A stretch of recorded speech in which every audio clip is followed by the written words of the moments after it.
لاکھوں کروڑوں لوگ اسے فالو کرنے لگ جاتے ہیں، تو پھر کیا وجہ ہے مرزا غلام احمد قادیانی کے اتنے فالوور کیسے بن گئے؟ مسلمان گھر کا بچہ تھا، ایک فقہ کا بہت بڑا عالم تھا، اس نے جب اپنی کتابوں میں رسالت کا احوال پڑھا، اللہ پنڈی والوں میرے ساتھ چلنا، اس نے جب اپنی کتابوں میں رسالت کا احوال پڑھا، اس نے اپنی قوم سے مخاطب ہو کر کہا رسالت کی جو خصوصیات تم نے لکھی ہیں وہ سب تو مجھ میں بھی ہیں۔ اللہ اس نے کہا کہ رسالت کی جو فضیلت آپ نے اپنی کتابوں میں لکھی ہے وہ ساری خصوصیات تو مجھ میں بھی پائی جاتی ہیں، تو کیوں نہ میں ہی نبوت کا دعویٰ کر دوں۔ اور مرزا ناصر قادیانی بزرگ بہتر جانتے ہیں، مولانا محمد اسماعیل صاحب نے جب انہیں پارلیمنٹ میں کافر ثابت کیا تو مرزا ناصر قادیانی نے مولانا محمد اسماعیل صاحب کو ایک جملہ کہا تھا، اس نے کہا اسماعیل کیا شیعہ سنی میں کوئی اختلاف نہیں ہے؟ اسماعیل کیا شیعہ سنی میں کوئی نظریاتی اختلاف نہیں ہے؟ مولانا محمد اسماعیل نے کہا بالکل ہے۔ اس نے کہا جب تم ایک دوسرے سے اختلاف رکھنے کے باوجود نعرے لگاتے ہو کہ شیعہ سنی بھائی بھائی، اللہ اکبر، ذرا جملہ سنیے گا، اس نے کہا جب تم شیعہ سنی ایک دوسرے سے نظریاتی اختلافات رکھتے ہو، اس کے باوجود بھی شیعہ بھی یہ نعرہ لگاتے ہیں کہ شیعہ سنی بھائی بھائی، ہمارے اہل سنت بھائی بھی یہ نعرہ لگاتے ہیں کہ شیعہ سنی بھائی بھائی۔ اس نے کہا اسماعیل ہمارا اور تمہارا بھی تو نظریاتی اختلاف ہے، پھر ہم تمہارے بھائی کیوں نہیں؟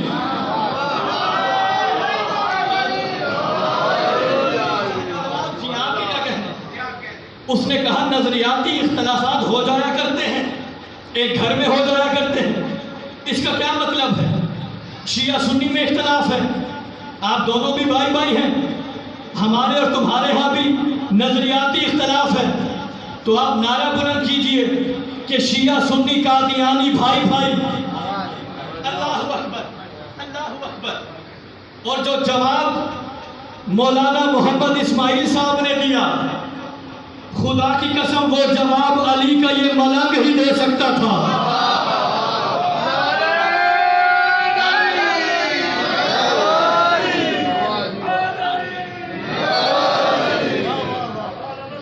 اس نے کہا اسماعیل ہم بھی تمہارے بھائی بن جاتے ہیں، نظریاتی اختلاف اپنی جگہ۔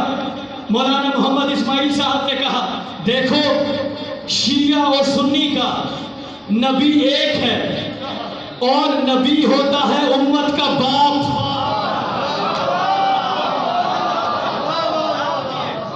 مولانا محمد اسماعیل صاحب نے کہا دیکھو شیعہ سنی کا نبی ایک ہے اور نبی ہوتا ہے امت کا باپ، ہم تمہیں بھائی کیسے کہیں؟ تم نے باپ ہی بدل لیا۔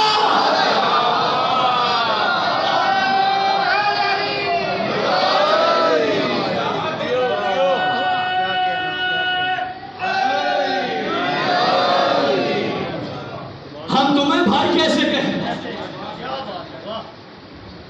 تم نے تو باپ ہی بدل لیا ہے۔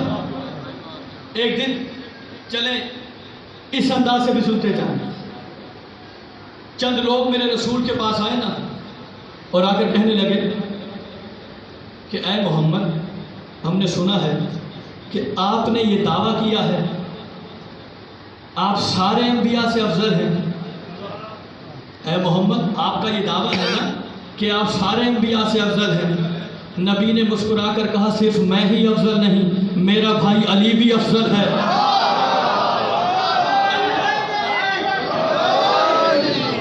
نبی نے مسکرا کر کہا تم میری بات کرتے ہو، میرا بھائی علی بھی سب سے افضل ہے۔ انہوں نے کہا اچھا آپ جانتے ہیں کہ عیسیٰ مردوں کو زندہ کرتا تھا۔ نبی نے کہا جانتا ہوں۔ کہنے لگے آپ کسی مردے کو زندہ کر سکتے ہیں؟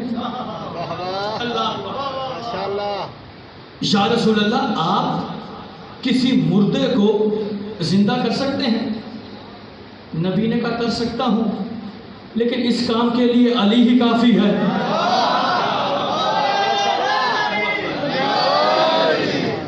آپ علی کو ساتھ لے جاؤ۔ انہوں نے کہا ٹھیک ہے۔ انہوں نے علی کو ساتھ لیا، ایک بڑے پرانے قبرستان میں لے آئے۔ وہاں انہوں نے دیکھا ایک بڑی پرانی قبر تھی۔ دل میں انہوں نے یہ سوچا اب تک تو اس قبر والے کی ہڈیاں بھی راکھ بن چکی ہوں گی۔ انہوں نے علی سے کہا یا علی یہ ذرا اس مردے کو زندہ کرے نا۔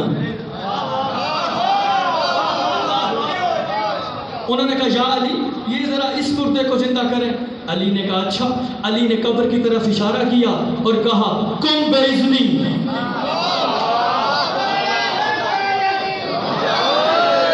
علی نے کہا اٹھ میرے حکم سے۔ مردہ قبر سے باہر آیا۔ یہ حیران ہو کے علی کے قدموں پہ گرے، کہنے لگے واہ یا علی آپ نے مردہ زندہ کر دیا۔ علی نے کہا اس میں حیرت کی کون سی بات ہے، تم جانتے ہو یہ زمین کیا ہے؟ کہنے لگے نہیں مولا۔ مولا فرماتے ہیں یہ زمین تراب ہے، میں ابو تراب۔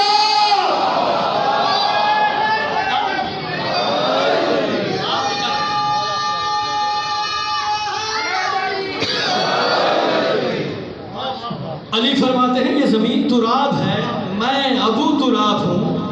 میں اگر ٹھوکر مار دوں تو آدم سے لے کے آج تک جو بھی زمین کے سینے میں ہے سب اگل دے۔ جو بھی زمین کے سینے میں ہے۔ اسی لیے تو جب میرے مولا کا ظہور ہوگا نا، علی کا 12واں بیٹا زمین پہ ٹھوکر مارے گا۔ علی کا بیٹا زمین پہ ٹھوکر مارے گا، زمین اپنے سارے خزانے اگل دے گی۔ علی کا بیٹا، نبی فرماتے ہیں علی بھی افضل ہے۔ اور خدا کی قسم کسی نبی کو اس وقت تک نبوت ہی نہیں ملتی جب تک وہ اقرار ولایت علی نہ کر لے۔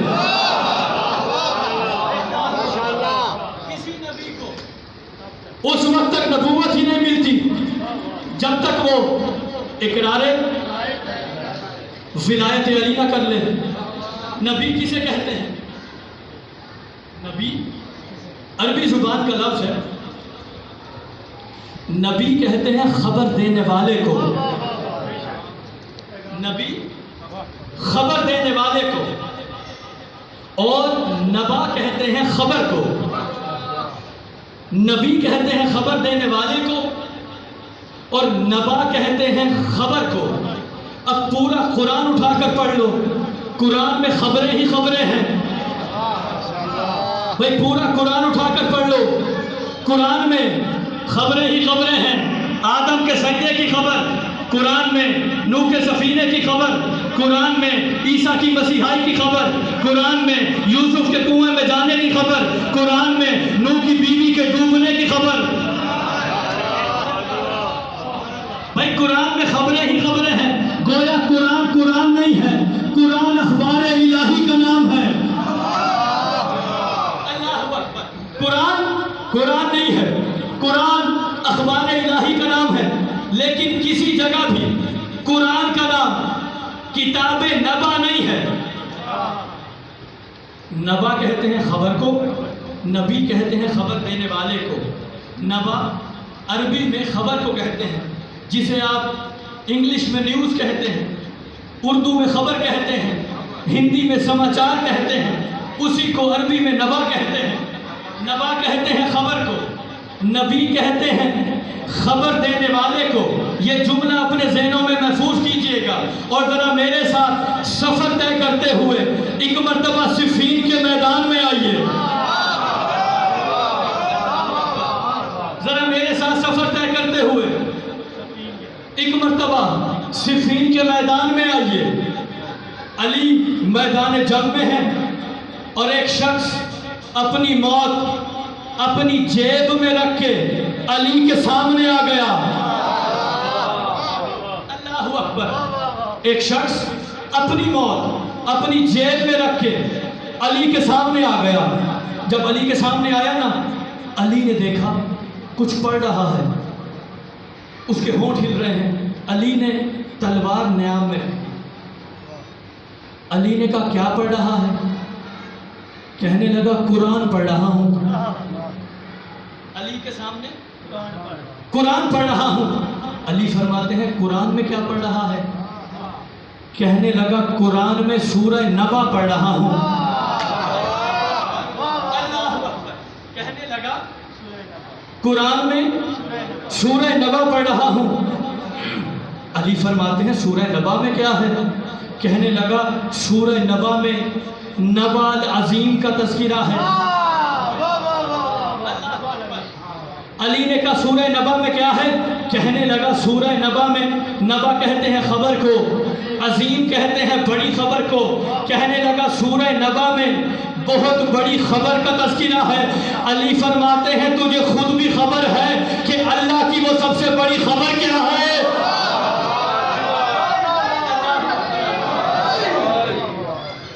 علی فرماتے ہیں تجھے خود بھی خبر ہے کہ اللہ کی وہ سب سے بڑی خبر کیا ہے؟ کہنے لگا نہیں علی مجھے نہیں معلوم. بس علی نے اپنا ہاتھ اپنے سینے پہ رکھا اور علی نے کہا واللہ انا نبع العظیم. ارے اللہ کی وہ سب سے بڑی خبر میں علی.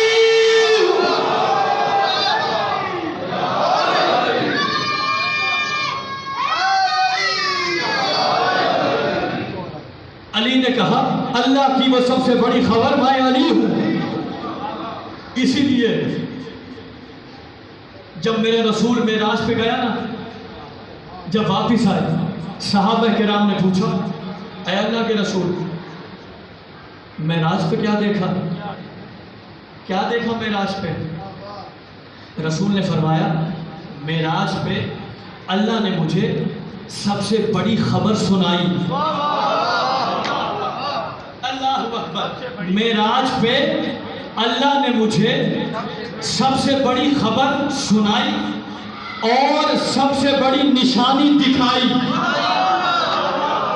اللہ اکبر. معراج پہ اللہ نے مجھے سب سے بڑی خبر سنائی اور سب سے بڑی نشانی دکھائی. خبر کا تعلق ہوتا ہے سننے سے، خبر کا تعلق ہوتا ہے سننے سے، اور نشانی کا تعلق ہوتا ہے دیکھنے سے.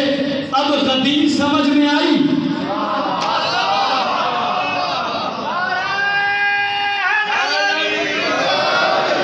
بھائی خبر کا تعلق ہے سننے سے، نشانی کا تعلق ہے دیکھنے سے. ارے اسی لیے میرے رسول نے غدیر کے میدان میں من کنت مولا ہو فہذا علی مولا کہہ کے سب سے بڑی خبر سنائی اور علی کا ہاتھ بلند کر کے سب سے بڑی نشانی.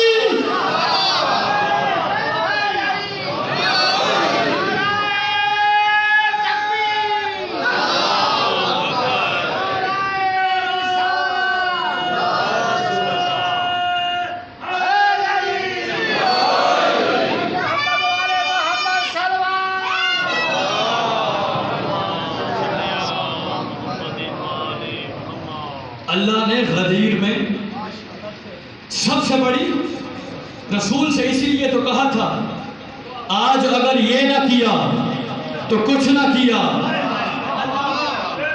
اللہ اکبر. خدا کی قسم پورا قرآن اٹھا کر پڑھ لو.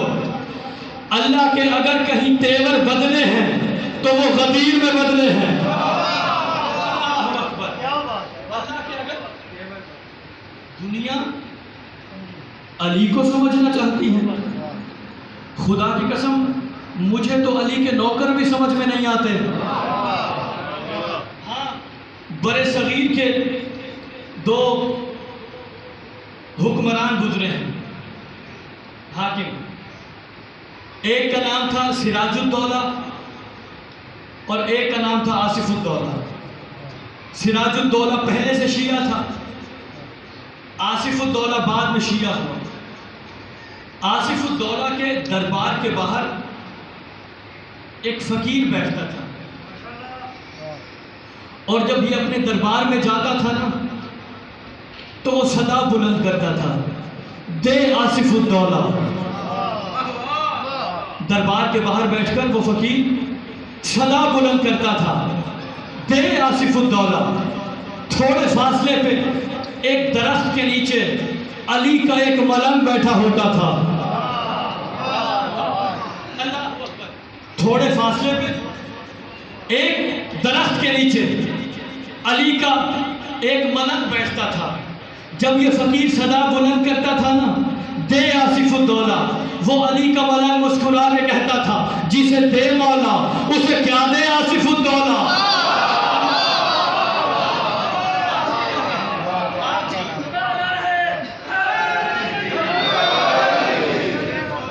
وہ صدا بلند کرتا تھا، دے آصف الدولہ۔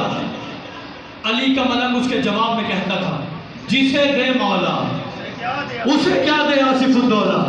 یہ خبر آصف الدولہ تک پہنچی کہ جناب آپ کے دربار کے باہر انہوں نے کہا دو فقیر بیٹھے ہیں، ایک آپ سے مانگتا ہے، ایک علی سے مانگتا ہے۔ اس نے کہا اچھا، جو مجھ سے مانگتا ہے نا، آج میں اسے ایسی چیز عطا کروں گا کہ آج کے بعد اسے کبھی مانگنے کی ضرورت ہی نہیں پڑے گی۔ جو مجھ سے مانگتا ہے، اس نے اپنے سپاہی سے کہا ایسا کرو، دو تربوز لے آؤ، ایک کو اندر سے خالی کر دو، ایک کو ایسے ہی رہنے دو۔ جسے اندر سے خالی کرتے ہو نا، اس میں ہیرے اور جواہرات بھر دو، اور ہیرے اور جواہرات کا بھرا ہوا تربوز اسے دے کر آؤ جو مجھ سے مانگتا ہے۔ ہیرے اور جواہرات کا بھرا ہوا تربوز اسے دے کر آؤ جو مجھ سے مانگتا ہے، اور جو عام تربوز ہے وہ اسے دے دو جو علی سے مانگتا ہے۔ اس کا سپاہی باہر نکلا، اس نے ہیرے اور جواہرات کا بھرا ہوا تربوز اسے دیا جو آصف الدولہ سے مانگتا تھا، اور جو دوسرا تھا وہ اسے دے دیا جو علی سے مانگتا تھا۔ جب فقیر کو تربوز ملا نا، یہ حاکم پہ غصہ ہو گیا۔ اس نے کہا کتنا کنجوس حاکم ہے، سارا دن میں اس کے دربار کے باہر بیٹھ کر صدا بلند کرتا ہوں، دے آصف الدولہ، دیا بھی تو ایک تربوز دیا۔ اللہ سارا دن میں صدائیں بلند کرتا ہوں، دے آصف الدولہ، اور دیا بھی تو ایک تربوز دیا۔ اسے غصہ آ گیا، یہ اپنی جگہ سے اٹھا اور جا کے وہ تربوز علی کے ملنگ کو دے دیا۔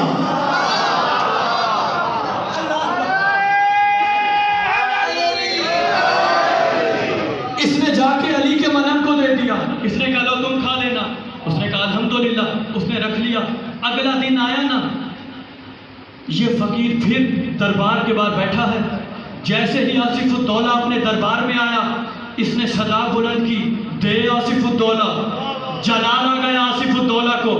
اس نے کہا کیسا بے وقوف آدمی ہے، کل میں نے اسے اتنے ہیرے اور جواہرات دیے، آج پھر مجھ سے مانگنے آ گیا ہے۔ اس نے سپاہیوں کو کہا اسے میرے دربار میں بلا کر لاؤ۔ سپاہی اسے دربار میں بلا کر لائے۔ اس نے کہا عجیب آدمی ہے، کل میں نے تجھے ہیرے اور جواہرات کا بھرا ہوا ایک تربوز دیا تھا، آج تو پھر مانگنے آ گیا ہے۔ جب اس نے کہا نا ہیرے اور جواہرات کا ایک بھرا ہوا تربوز تھا، اس نے کہا اچھا وہ ہیرے اور جواہرات کا بھرا ہوا تھا، میں نے تو اس فقیر کو دے دیا جو علی سے مانگتا تھا۔ آصف الدولہ نے یہ جملہ سنا اور مسکرا کے کہا یار کہتا تو ٹھیک تھا، جسے دے مولا اسے کیا دے آصف۔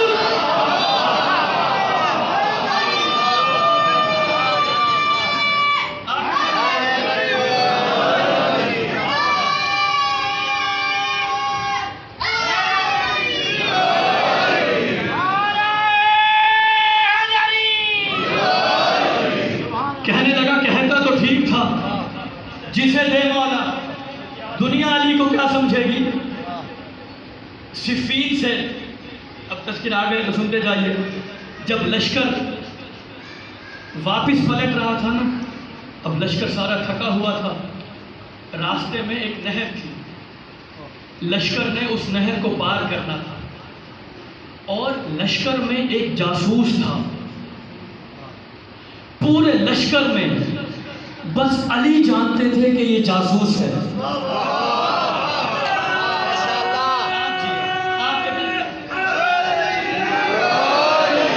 پورے لشکر میں بس علی جانتے تھے کہ یہ جاسوس ہے، لیکن علی نے اسے ظاہر نہیں ہونے دیا کہ مجھے معلوم ہے کہ تو جاسوس ہے۔ بتاؤں یہ جاسوس کون ہے؟ اس کا نام تھا نصیر۔ یہ وہی نصیر ہے جس کی نسل سے نصیری چلے۔ اللہ اکبر، جملہ سماعت کیجئے گا، اس کا نام نصیر تھا، یہ جاسوس تھا علی کے لشکر میں۔ اب لشکر نے نہر کو پار کرنا ہے، علی نے اسے بلایا، علی نے کہا نصیر ذرا میری بات سنا۔ جی مولا۔ علی فرماتے ہیں دیکھو لشکر بہت تھکا ہوا ہے اور لشکر نے نہر کو پار کرنا ہے، تم ایسا کرو یہاں سے 30-40 قدم دور جاؤ، میں تمہیں کچھ کلمات بتاتا ہوں، وہاں جا کے تم ان کلمات کو پڑھنا، جو بھی شے تمہارے سامنے آئے گی نا اس سے کہنا کہ مجھے علی نے بھیجا ہے، اور علی پوچھ رہے ہیں کہ لشکر نے نہر کو پار کرنا ہے، ذرا ہمیں بتاؤ کہ پانی کہاں کم ہے۔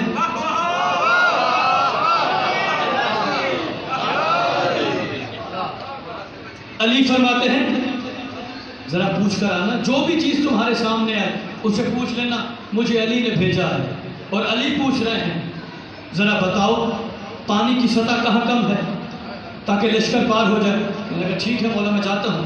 یہ وہاں سے روانہ ہوا، 30-40 قدم جب دور چلا گیا نا، اس نے ان کلمات کو ادا کیا جو علی نے کہے تھے۔ ابھی اس کے کلمات ختم ہوئے تھے کہ ایک بہت بڑی مچھلی نے پانی سے منہ باہر نکالا۔ ایک مچھلی نے پانی سے منہ باہر نکالا۔ جملہ کہہ دوں، مچھلی کی فطرت تو یہ ہے اگر پانی سے باہر آ جائے، اللہ اکبر، بھائی مچھلی اگر پانی سے باہر آ جائے تو مر جاتی ہے۔ اس نے اپنا منہ باہر نکالا اور فصیح عربی زبان میں نصیر سے مخاطب ہو کے کہنے لگی کیوں بلایا ہے مجھے؟ نصیر سے مخاطب ہو کے کہنے لگی کیوں بلایا ہے مجھے؟ یہ ڈر گیا، اس نے کانپتی ہوئی آواز میں کہا مجھے علی نے بھیجا ہے اور علی پوچھ رہے ہیں ذرا بتائیے گا پانی کہاں کم ہے۔ اللہ اکبر، مچھلی سے نصیر مخاطب ہے، کہنے لگے علی نے مجھے بھیجا ہے، علی پوچھ رہے ہیں ذرا بتائیے گا پانی کہاں کم ہے۔ مچھلی نے فصیح عربی زبان میں نصیر سے مخاطب ہو کر کہا حجت کے ساتھ رہتا ہے لیکن حجت سے ناواقف ہے۔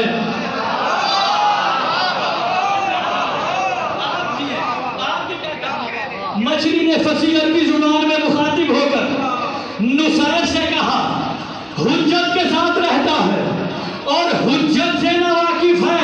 ارے جو علی اتنی مچھلیوں میں میرا نام جانتا ہے وہ یہ نہیں جانتا کہ پانی کہاں کم ہے۔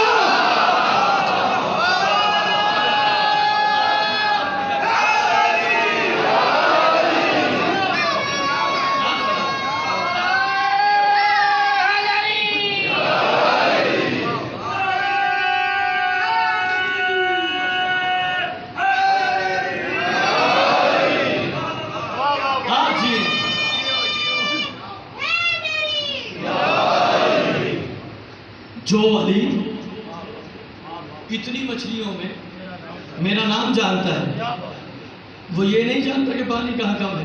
خیر یہ واپس آ گیا، مولا نے لشکر کو نہر سے پار کروا دیا۔ سامنے تھا 13 لاکھ کا لشکر، ادھر 1 لاکھ کا لشکر تھا۔ مولا نے پھر نصیر کو بلا لیا. مولا نے کہا نصیر دیکھو گھبرانے کی ضرورت نہیں ہے، وہ 13 لاکھ ہیں، ان میں سے صرف 13 بچیں گے. وہ 13 لاکھ ہیں. اب علی کو دیکھیے ذرا، علی بار بار اسے ہی بلا رہے ہیں. علی فرماتے ہیں دیکھو نصیر گھبرانے کی ضرورت نہیں ہے، وہ 13 لاکھ ہیں، اس میں صرف 13 بچیں گے. اور دیکھو جو ان میں سے 13 بچیں گے نا، ان کا نام یہ ہے، ان کے باپ کا نام یہ ہے. اللہ اکبر. دیکھو جو ان میں 13 بچیں گے ان کا نام یہ ہوگا، ان کے باپ کا نام یہ ہوگا. اور دیکھو ہمارے لشکر میں سے صرف 13 شہید ہو جائیں گے، اور جو 13 شہید ہو جائیں گے ان کا نام یہ ہوگا، ان کے باپ کا نام یہ ہوگا. علی نے بتلا دیا. اب جنگ شروع ہو گئی. نصیر اسی کشمکش میں ہے کہ علی نے جو کہا ہے اللہ جانے ویسے ہوتا بھی ہے یا نہیں ہوتا. شام ہوئی، جنگ ختم ہو گئی. اب جب گنتی ہوئی نصیر حیرت زدہ ہو گیا. جن بندوں کا علی نے کہا تھا کہ وہ بچ جائیں گے، ادھر سے بس وہی بچے.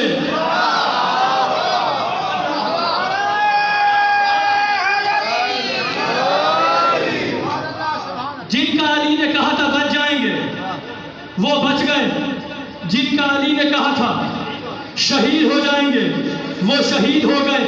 وہ مچھلی والا واقعہ اس کے ذہن میں تھا. اب میدان جنگ میں بھی اس نے دیکھ لیا کہ جو علی نے کہا ویسے ہی ہوا. بس یہ علی کے قدموں پہ گرا، کہنے لگا آج تک میں سوچتا تھا کہ تو امام ہے، لیکن اب میں نے فیصلہ کیا ہے تو امام نہیں ہے، تو خدا ہے.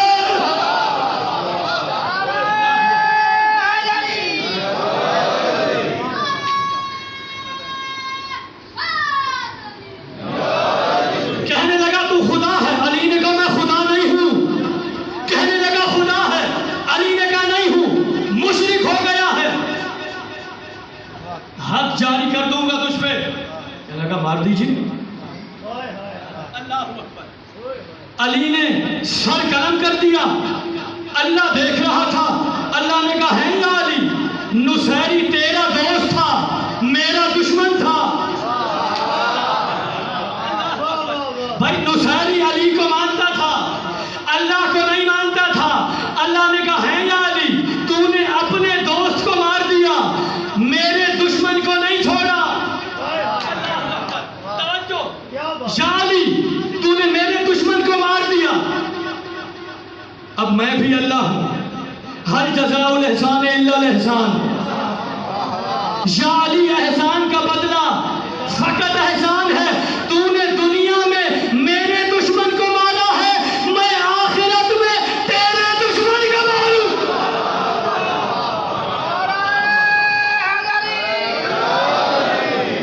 تو نے دنیا میں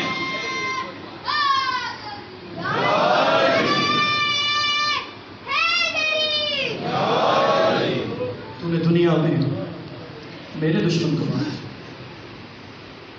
بس علی کے چاہنے والوں جتنے مرضی فضائل پڑھ لیں، وہ جو بی بی شام سے آتی ہے نا، وہ اس وقت تک راضی نہیں ہوتی جب تک حسین کی غربت پہ 2 جملے نہ پڑھے جائیں. اللہ اکبر. تو جو بی بی شام سے آتی ہے نا، پڑھنے والا جب مسائل پڑھتا ہے آپ کا گریہ بلند ہوتا ہے. کوئی ماتم کرتا ہے، کوئی گریہ کرتا ہے. اس وقت چھوٹی شہزادی اپنی پھوپھی سے پوچھتی ہے پھوپھی اماں، کاش یہ سارے کربلا کے میدان میں ہوتے.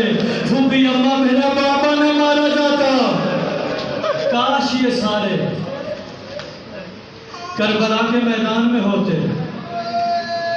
پھوپھی اماں میرا بھیا علی اکبر نہ مارا جاتا ہے. اور جب تمہارا گریہ بہت بلند ہو جاتا ہے نا، اس وقت بی بی ایک سوال کرتی ہے، کہتی ہے پھوپھی اماں یہ جو میرے بابا کو رو رہے ہیں، پھوپھی اماں انہیں کوئی تماچے تو نہیں مارے گا؟ پھوپھی اماں یہ جو میرے بابا کو رو رہے ہیں، پھوپھی اماں انہیں کوئی تماچے تو نہیں مارے گا، پھوپھی اماں انہیں کوئی تازیانے تو نہیں مارے گا۔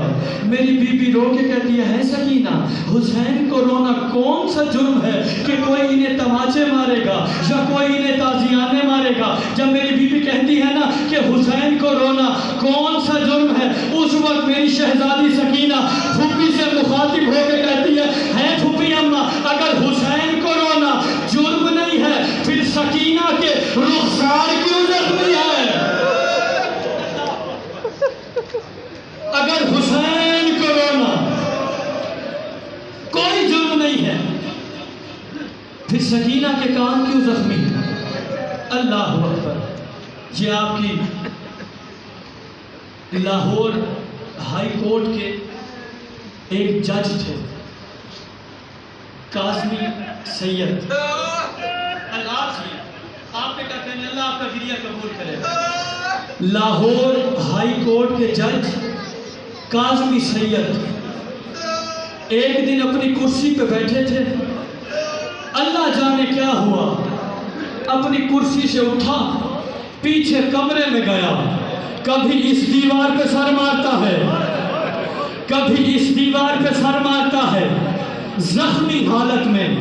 اس کا ڈرائیور اسے ہاسپٹل لے کر گیا، ایمرجنسی میں موجود ڈاکٹروں نے پوچھا کہ اس کی یہ حالت کیسے ہوئی ہے؟ اس کے ڈرائیور نے بتایا کہ آج کمرہ عدالت میں ایک خاتون کی پیشی تھی اور اس خاتون کا نام تھا زینب۔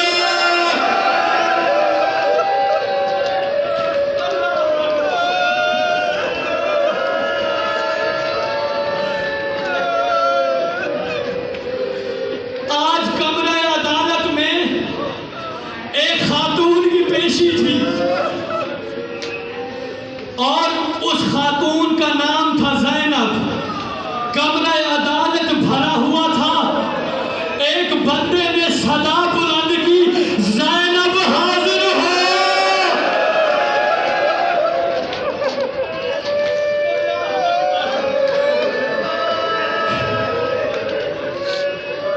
ایک صدا بلند ہوئی،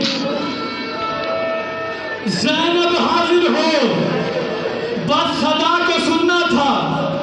یہ اپنی کرسی سے اٹھا، پیچھے کمرے میں گیا، کبھی اس دیوار پہ سر مارتا ہے، کبھی اس دیوار پہ سر مارتا ہے، رو رو کے ایک جملہ کہتا ہے سجاد تیرا اپنا مقدر، میں 1400 سال کے بعد بھری عدالت میں زینب کا نام نہ سن سکا، اور زینب جیسی پھوپھی کو لے کے کبھی اس بازار۔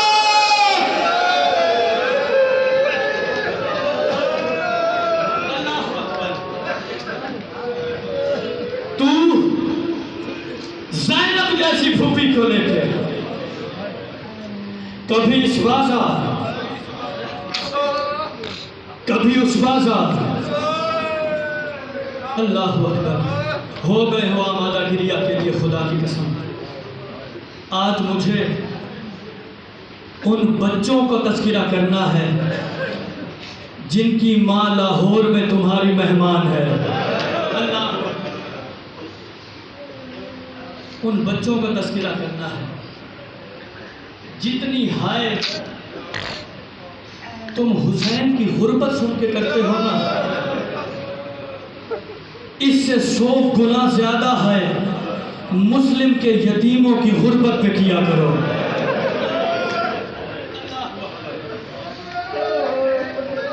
خدا کی قسم بڑے مظلوم ہیں مسلم کے یتیم۔ عصر عاشور میرا مولا جب خیمے سے باہر نکلا نا، میرے مولا نے دیکھا کہ ذوالجناح تیار کھڑا ہے۔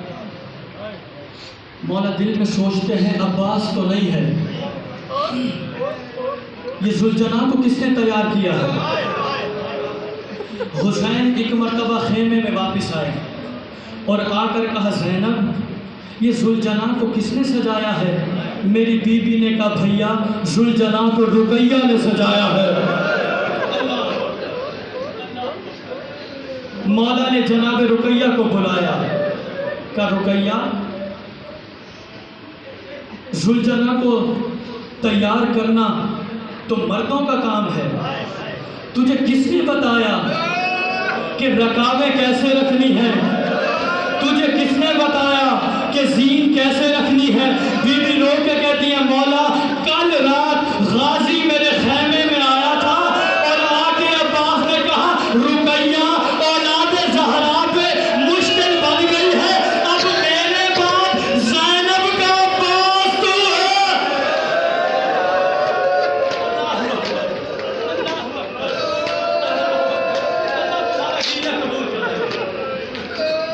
رقیہ میرے بعد زینب کا عباس تو ہے۔ اللہ اکبر۔ تاریخ یہ کہتی ہے کہ ظلم کی وہ آندھی چلی کہ بچے باپ سے الگ ہو گئے۔ اللہ، شہر کے رستوں سے نواقف، تھوڑا سانس لے لو، شہر کے رستوں سے ناواقف، سارا دن شہر کی گلیوں میں پھرتے رہتے۔ اللہ اکبر۔ کبھی کہیں چھپ جاتے تھے، کبھی کہیں پناہ لے لیتے تھے۔ ایک رات بچوں کا گزر ایک گلی سے ہوا، اچانک چھوٹا شہزادہ کسی چیز سے الجھ کے زمین پہ گر گیا۔ جب کھڑے ہو کے دیکھا اور کچھ نہیں، مسلم کا لاشا پڑا تھا۔ اللہ اکبر۔ کوفے کی گلی میں مسلم کا لاشا پڑا تھا۔ بڑے بھائی کو رو کے کہتا ہے بھیا کوفے میں لاشوں کو دفنانے کا رواج نہیں ہے۔ اللہ اکبر۔ بھیا کوفے والے لاشوں کو نہیں دفناتے۔ حسرت بڑی تھی کہ باپ کو غسل بھی دیتے، اللہ، باپ کو کفن بھی دیتے، لیکن ہائے پردیس، تقدیر ان بچوں کو حارث ملعون کے گھر لے آئی۔ اللہ اکبر۔ تقدیر ان بچوں کو حارث کے گھر لے آئی۔ حارث کی بیوی مومنہ تھی، اسے جب پتہ چلا نا یہ مسلم کے بچے ہیں، اس نے اپنے شوہر کے ڈر سے بچوں کو ایک کمرے میں بند کر دیا۔ رات کو جب حارث اپنے گھر آیا نا، اس نے اپنی زوجہ سے کھانا مانگا، اس کی زوجہ نے اسے کھانا دیا۔ یہ کھانا کھا رہا تھا کہ اس کے کانوں میں کسی کے رونے کی آواز آئی۔ اللہ اکبر۔ اس کے کانوں میں کسی کے رونے کی آواز آئی۔ اس نے اپنی زوجہ سے مخاطب ہو کر کہا مجھے کسی کے رونے کی آواز آ رہی ہے۔ اس کی زوجہ نے کہا تیرا وہم ہے، تم کھانا کھاؤ اور سو جاؤ۔ اس نے کہا نہیں، میرا وہم نہیں ہے، یہ کسی کے رونے کی آواز ہے۔ اس نے کھانا چھوڑ دیا، اپنی مسند سے اٹھا اور اس کمرے کی جانب گیا جہاں مسلم کے دونوں شہزادے سہمے ہوئے بیٹھے تھے۔ اللہ اکبر، اللہ اکبر۔ اس نے دیکھا دروازے پہ تالا لگا ہوا ہے۔ اس نے اپنی زوجہ سے کہا مجھے چابی دے۔ اس نے چابی دینے سے انکار کر دیا۔ اس نے تلوار کے دستے سے تالا توڑ دیا۔ کمرے میں اندھیرا تھا، اس نے اندھیرے میں ہاتھ مارنا شروع کیا۔ اتنے اندھیرے میں ہاتھ مارنا شروع کیا۔ ہاتھ مارتے مارتے اچانک اس کا ہاتھ چھوٹے شہزادے کے بالوں میں آیا۔ اس نے بچے کو بالوں سے ایسے اٹھایا کہ بچے کے پاؤں زمین سے اٹھ گئے۔ اس نے بچے کو ایسے اٹھایا کہ بچے کے پاؤں زمین سے اٹھ گئے۔ یہ دونوں بچوں کو باہر لے آیا۔ اس نے ایک رسی اٹھائی۔ اللہ اکبر۔ مقتل کے جملے سنو خدا کی قسم۔ اس نے ایک رسی اٹھائی۔ مقتل یہ کہتی ہے اس نے مسلم کے یتیموں کی گردن میں ایسے رسی باندھی جیسے قربانی کے جانوروں کو باندھی جاتی ہے۔ اللہ اکبر۔ بچوں کی گردن میں رسی باندھ کے اس نے بچوں کو ایک ستون سے باندھ دیا۔ بچے اس سے مخاطب ہو کر کہتے ہیں، حارث تو جانتا ہے نا، تو ہمارے مامو غازی کا نوکر ہوا کرتا تھا۔ حارث تو ہمارے مامو غازی کا نوکر ہوا کرتا تھا، اور تجھے یاد ہے نا ہمارے ماموں نے ایک مرتبہ تجھے کہا تھا کہ حارث جانور کی گردن میں رسی اتنی تنگی سے نہ باندھا کر۔ حارث تو نے جانور کی گردن کی رسی کا سنا تھا کہ اتنی تنگی سے نہیں باندھنی، لیکن تو نے ہماری گردن کی رسی اتنی تنگی سے باندھی ہوئی ہے کہ ہمیں سانس لینے میں بھی مشکل ہو رہی۔ ہماری گردن کی رسی اتنی تنگ ہے کہ سانس لینے میں بھی مشکل ہو رہی ہے۔ اللہ اکبر۔ گزر گئی رات، صبح کا وقت ہوا، نماز پڑھ۔ یہ دونوں بچوں کو دریا کے کنارے پہ لے آیا۔ دونوں بچوں کو دریا کے کنارے پہ لے آیا۔ بچوں نے کہا ہمیں یہاں کیوں لایا ہے؟ کہتا ہے میں تمہیں قتل کرنا چاہتا ہوں۔ بچے کہتے ہیں ہمیں قتل کیوں کرنا چاہتا ہے؟ یہ کہتا ہے انعام کے لالچ میں۔ بچے کہتے ہیں ہمیں جا کے بازار میں بیچ دے، یوسف سے کم پیسے نہیں ملیں گے۔ جا ہمیں بازار میں جا کر بیچ دے، یوسف سے کم پیسے نہیں ملیں گے۔ یہ کہتا میرا وقت ضائع نہ کرو۔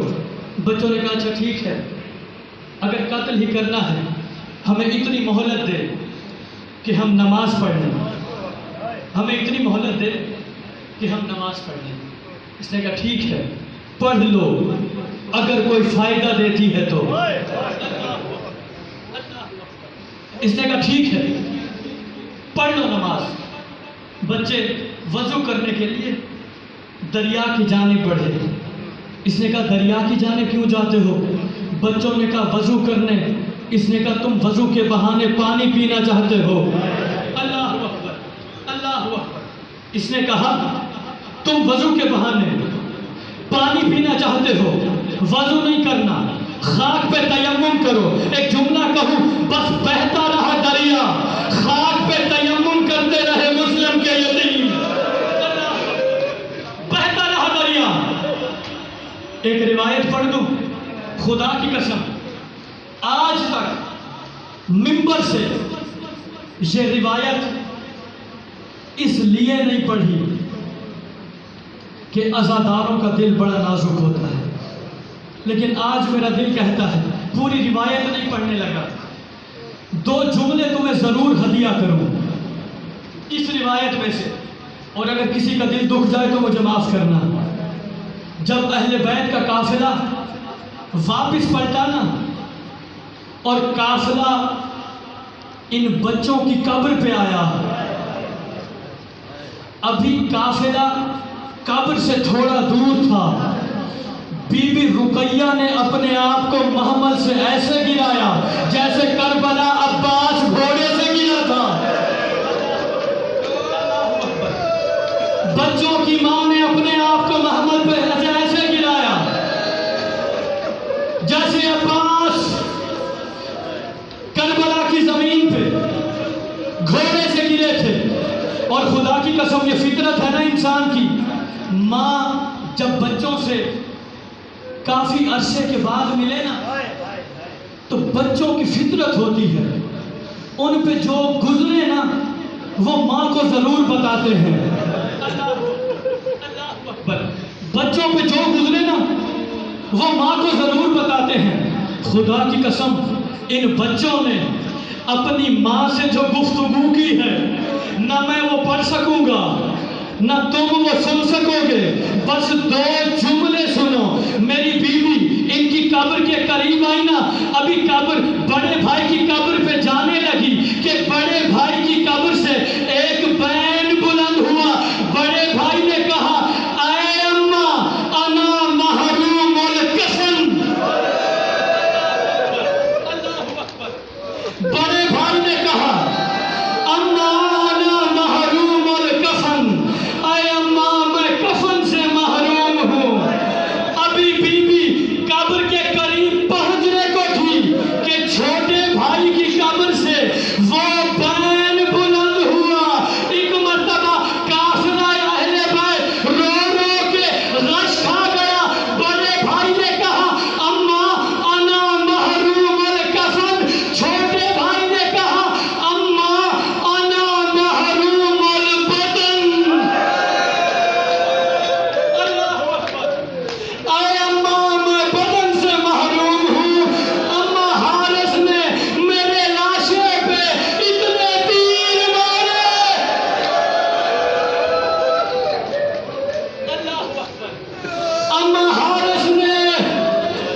کمسن بچے ہیں، پوری مکتب کی ذمہ داری سے پڑھنے لگا ہوں۔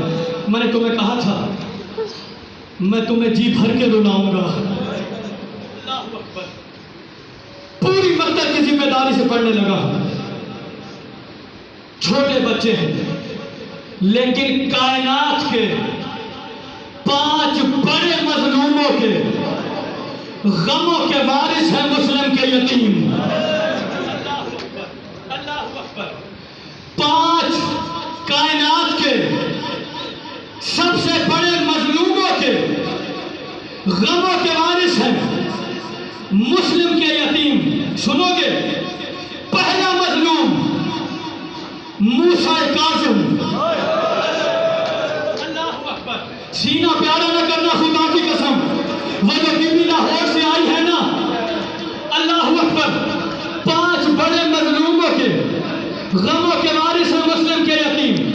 پہلا مظلوم ہے موسیٰ کاظم، جو ظلم موسیٰ کاظم پہ 14 سال کی قید میں ہوا، وہی ظلم مسلم کے یتیموں پہ 1 سال۔ اللہ اکبر، اللہ اکبر، جو ظلم موسیٰ کاظم پہ 14 سال کی قید میں ہوا، وہی ظلم مسلم کے یتیموں پہ 1 سال کی قید میں ہوا۔ پڑھوں اگلا مظلوم کون ہے؟ اگلا مظلوم نہیں، اگلی مظلومہ ہے۔ اللہ اکبر، کربلا سے کوفہ، کوفہ سے شام، شام کا زندان، جتنے تماچے شمر نے سکینہ کو مارے اتنے تماچے مسلم کے یتیموں کو ایک رات میں حارث ملعون۔ اللہ اکبر، اللہ تمہارا ماتم قبول کرے۔ پڑھو آگے، تیسرا مظلوم کون ہے؟ تیسرا مظلوم ہے تیرا بیمار ایمان۔ اللہ اکبر، 66 دنوں میں جتنے تازیانے سجاد کی پشت پہ لگے اتنے تازیانے حارث ملعون نے گھر سے لے کے دریا تک مسلم۔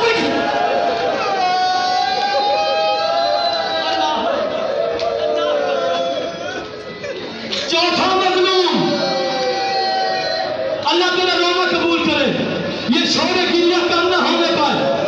چوتھا مظلوم تیرا امام حسن ہے، جس کے لاشے پہ جنازے پہ تیر مارے گئے، ان بچوں کے لاشوں پہ تیر۔ 5واں مظلوم بتاؤں کون ہے؟ 5واں مظلوم ہے کربلا کا شہید حسین ابن علی، کہ جس کے غموں کے وارث ہیں مسلم کے یتیم۔ مجھے بطول کے زخمی پہلو کی قسم، یہ بچے تلوار سے ذبح نہیں ہوئے۔ میں نے اتنی بڑی قسم کھائی ہے، یہ بچے تلوار سے ذبح نہیں ہوئے۔ حارث کا ایک غلام تھا جو دریا پہ ان کے ساتھ تھا۔ حارث نے اسے کہا ان کے سر قلم کر۔ وہ بچوں کے قریب گیا، حبشی غلام تھا۔ بچوں نے اس کا رنگ دیکھا، بچوں نے کہا تو حبش کا رہنے والا ہے؟ اس نے کہا ہاں۔ بچوں نے کہا بلال کو جانتا ہے؟ بچوں نے کہا بلال کو جانتا ہے؟ اس نے کہا ہاں جانتا ہوں۔ بچوں نے رو کے کہا ہمارے نانا کا مؤذن ہے، ہمارے نانا کا مؤذن ہے۔ اس نے دریا میں چھلانگ لگائی، دوسرے کنارے سے چلا گیا۔ اب حارث ملعون کے پاس تلوار نہیں تھی، اس نے خنجر نکالا۔ اب مجھے نہیں پتا کہ بچوں کو زمین پہ لٹایا کیسے ہوگا اور خنجر چلایا کیسے ہوگا۔ ایک مرتبہ چھوٹے شہزادے کی گردن پہ اس نے خنجر کا وار کیا،